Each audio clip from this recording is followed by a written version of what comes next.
आज के व्याख्यान में हम समझेंगे कि जो प्रकाश विद्युत प्रभाव का समीकरण लिखा जाता है, इसको लिखने का क्या तरीका है, क्या तजुर्बा है और क्या कंसेप्ट है, इसको समझेंगे। हम समझते हैं। हम प्रकाश विद्युत प्रभाव का जो समीकरण उसको लिखते हैं, समझते हैं।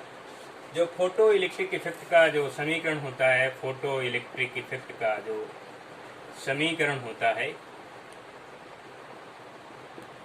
यानी इक्वेशन होता है, उसको किस तरह से लिखते हैं। जो लाइट आ रही है धातु पर आ रही है, इस लाइट की एनर्जी E है और ये एनर्जी दो भाग में डिवाइड होती है, वर्क फंक्शन W और प्लस काइनेटिक एनर्जी।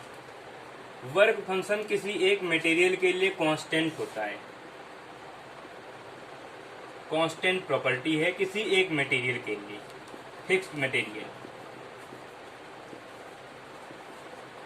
मटेरियल के लिए, किसी निश्चित धातु के लिए ये मान कांस्टेंट होता है। जैसे सीजियम के लिए इसका मान होता है 2.5 इलेक्ट्रॉन वोल्ट और प्लेटिनम के लिए लगभग होता है 5.5 इलेक्ट्रॉन वोल्ट। तो जो वर्क फंक्शन होता है ये तो कांस्टेंट होता है।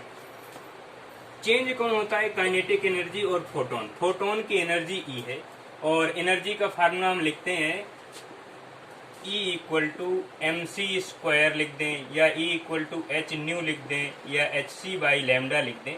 ये फोटोन की एनर्जी का फार्मूला है, इस तरह से लिखते हैं। अगर हम E का फार्मूला लिखते हैं तो E = W + K kinetic energy लिखते हैं। हमने मान लिया कि अभी हम लाइट को डालते हैं, E1 एनर्जी का फोटोन आपतित हो रहा है, तो काइनेटिक एनर्जी कितनी है? यानी E1 = W + kinetic energy K1। अगली बार में हमने E1 से ज़्यादा ऊर्जा का प्रकाश डाला, यानी E2 एनर्जी का जो लाइट डाली है हमने, फोटोन आया है, वो E2 एनर्जी का है, E2 का मान ज़्यादा है, तो कौन प्रभावित होगा? W यानी वर्क फंक्शन नहीं, कार्यफलन प्रभावित नहीं होगा। कार्यफलन का मान मैंने बताया अभी आपको, किसी एक मटेरियल के लिए कांस्टेंट होता है, किसी वन मटेरियल के लिए कांस्टेंट होता है। अब हमने E2 एनर्जी का प्रकाश डाला है तो E2 = W + K2, यानी E2 का मान ज्यादा किया है तो यहाँ पर K2 का मान ज्यादा होगा, किससे? K1 की अपेक्षा।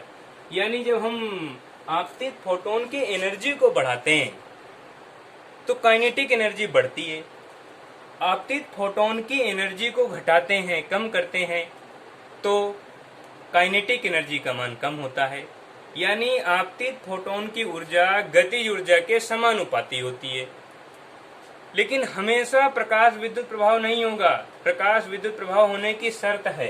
वो शर्त क्या है? प्रकाश विद्युत प्रभाव की शर्त है कि जो प्रकाश हम डाल रहे हैं उस प्रकाश की ऊर्जा E अगर वर्क फंक्शन के बराबर है तो प्रकाश विद्युत प्रभाव नहीं होगा।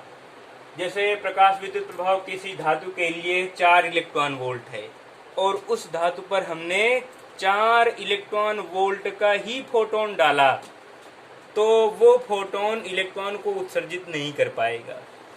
दूसरी कंडीशन, अगर आपतित फोटोन की एनर्जी कम है वर्क फंक्शन से, तब भी फोटो इलेक्ट्रिक इफेक्ट नहीं हो पाएगा, यानी प्रकाश विद्युत प्रभाव नहीं हो पाएगा। जैसे किसी धातु का कार्यफलन 4 इलेक्ट्रॉन वोल्ट है और हमने 4 से कम यानी 3.5 है या 3 है या 2.5 है, 2.5 इलेक्ट्रॉन वोल्ट ऊर्जा का एक फोटोन डाला, तब भी धातु की सतह से इलेक्ट्रॉनों का उत्सर्जन नहीं हो पाएगा। इलेक्ट्रॉन उत्सर्जन की एक शर्त है कि आपतित फोटोन की ऊर्जा ज़्यादा होनी चाहिए वर्क फंक्शन से, तब इलेक्ट्रॉनों का उत्सर्जन होगा, अन्यथा नहीं होगा। यानी अगर किसी धातु का कार्यफलन, हाँ, एक धातु के लिए वर्क फंक्शन का मान कांस्टेंट होता है, लेकिन अलग अलग मटेरियल के लिए, अलग अलग धातु के लिए इसी वर्क फंक्शन का मान अलग अलग होता है, ये ध्यान रखना है। सभी धातुओं के लिए कांस्टेंट नहीं होता है, सभी धातुओं के लिए एक जैसा नहीं होता है। अगर हम धातु बदलते हैं, जैसे लोहा से हम सोना में गए तो लोहे का वर्क फंक्शन कुछ और है और सोने का वर्क फंक्शन कुछ और है, चांदी का कार्यफलन यानी वर्क फंक्शन कुछ और है। यानी अलग अलग धातुओं में जो वर्क फंक्शन का मान है वो अलग अलग होता है। तो अगर हमें धातु की सतह से इलेक्ट्रॉनों को उत्सर्जन कराना है तो एक मुख्य कंडीशन है, जितना उस धातु का वर्क फंक्शन है उससे ज़्यादा ऊर्जा का प्रकाश अगर हम डालेंगे तो धातु की सतह से इलेक्ट्रॉनों का उत्सर्जन होगा, अन्यथा नहीं होगा। ये एक मुख्य कंडीशन है। ज़्यादा एनर्जी का प्रकाश डालना चाहिए, वर्क फंक्शन से ज़्यादा ऊर्जा होनी चाहिए एक फोटोन की, और एक फोटोन अपनी कुल ऊर्जा को, टोटल एनर्जी को किसी एक ही इलेक्ट्रॉन को दे पाता है। यानी एक फोटोन की वजह से केवल एक इलेक्ट्रॉन उत्सर्जित हो पाएगा,